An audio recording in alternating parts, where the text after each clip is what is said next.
मैं कहना चाहता हूं कि बाल विकास परियोजना अधिकारी कार्यालय के जितने सक्षम अधिकारी हैं, इनके खिलाफ हम बहुत बड़ा हल्ला बोलेंगे।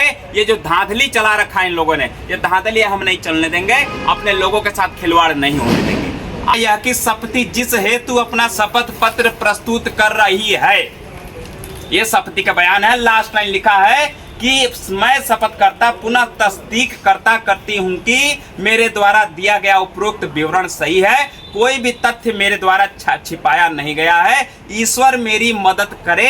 आज दिनांक 6 अक्टूबर 2025। ये है साइन, नीचे हस्ताक्षर हैं। ये उसी दिन आनन फानन में जिससे भूल हुई उसने क्षमा मांग लिया। अब आप हमें बतावें कि पत्रकार बंधु, पत्रकार महोदय, कि ये प्रार्थी ने जिसने गलती करी, जिसने एक्सपायरी डेट की खाद्य सामग्री कार्यकर्ता ने, सहायिका ने बांटा, उसने तो क्षमा मांग लिया पूर्ण होशो हवास में। लेकिन ये क्या है जी, ये अधिकारी कैसे कह रहे हैं कि ये कुछ ऐसा नहीं हुआ है? अधिकारियों की सफाई में अब आप इसमें हमें बताओ कि हम इसमें क्या कहें, क्या रखा जाए। हमारे लोगों के साथ आंगनबाड़ी के बच्चों को, जो धात्री है, जो जच्चा बच्चा है, छोटे छोटे बच्चों को पौष्टिक आहार बांटने की जो प्रक्रिया सरकार द्वारा चलाई जा रही है, बाल विकास परियोजना अधिकारी द्वारा चलाई जा रही है, इसको मैं क्या समझूं कि हमारे लोगों को ये एक्सपायरी डेट की चीजें बांट करके उसके बाद ये खेल खेलना है। अधिकारी क्लीन चिट दे रहा है कि भाई ऐसा कुछ हुआ नहीं है, और जो है शपथ जिसने बांटा है वो माफी मांग रहा है लिखित में। ये कागज हमारे पास है। आप बताइए कि हमारे लोगों के साथ ये खिलवाड़ हम कैसे बर्दाश्त करें? अधिकारी हम उसके साथ हैं, हम उसके धन्यवाद उसका करते हैं कि उसने गलती करी, उसने स्वीकारा।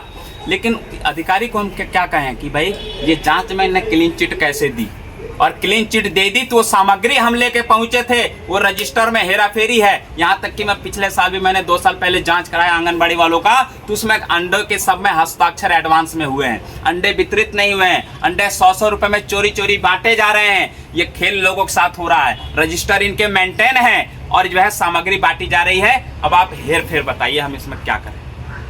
आप हमें इस चीज समझाओ। और आपके चैनल के माध्यम से जितने लोग देख रहे हैं, आप ये समझिए, अगर छोटे से बच्चे के साथ वो एक्सपायरी खाद्य सामग्री खाने से अगर किसी के साथ कोई दुर्घटना हो जाए तो उसका जिम्मेदार किसे माना जाए? हम किसे मानेंगे? एसडीएम साहब इस पर कार्रवाई करेंगे क्या? विभागीय अधिकारी क्या इस पे उच्च जांच स्तरीय कमेटी गठित करेगी? मैं पूछना चाहता हूं कि क्या कमेटी गठित करेंगे? और नहीं करेंगे तो जो लाखों पूरे सितारगंज में केंद्र है, गांव में भी केंद्र है, शहरों में भी केंद्र है, और जो आंगनबाड़ी केंद्रों में जो पढ़ने वाले बच्चे हैं, वो बच्चे बेहद गरीब और बीपीएल तबके के लोग हैं, बिलो पॉवर्टी लाइन में लोग रहने वाले हैं। अगर यही खाद्य सामग्री अगर किसी नेता के बच्चे को मिला होता तो कार्रवाई अच्छी हो जाती। मैं आप पत्रकार बंधु को कहना चाह रहा हूं कि यही अगर खाद्य सामग्री आपके बच्चों को अगर दिया जाए तो क्या आप इसे बर्दाश्त करेंगे? किस आधार पर करेंगे? उसमें कीड़े पड़े हुए हैं, कीड़े पड़ जा रहे हैं, वो सामग्री खाने के बाद आदमी मरेगा तो उसका स्वास्थ्य का जिम्मेदार होगा कौन? उसमें पौष्टिक आहार आपने लिख दिया है, उत्तराखंड का टैग लगा दिया है। ये सरकार की मिली भगत से हमारे लोगों के जान से खिलवाड़ क्यों हो रहा? सवाल ये है। और दूसरा सवाल कि अगर जांच में फर्क है, ये जांच में फर्क है, तो ये फर्क क्यों? ये फर्क क्यों है? इसकी कमेटी गठित कर उच्च स्तरीय जांच करी जाए, और जो अधिकारी ये हेरा फेरी करके हमारे लोगों के जान के खिलवाड़ कर रहे हैं, ये खिलवाड़ों पर जो है रोक लगे। और जितने भी आंगनवाड़ी केंद्र हैं समस्त जिले में जहां कहीं भी आंगनवाड़ी केंद्र हैं, इसके लिए हम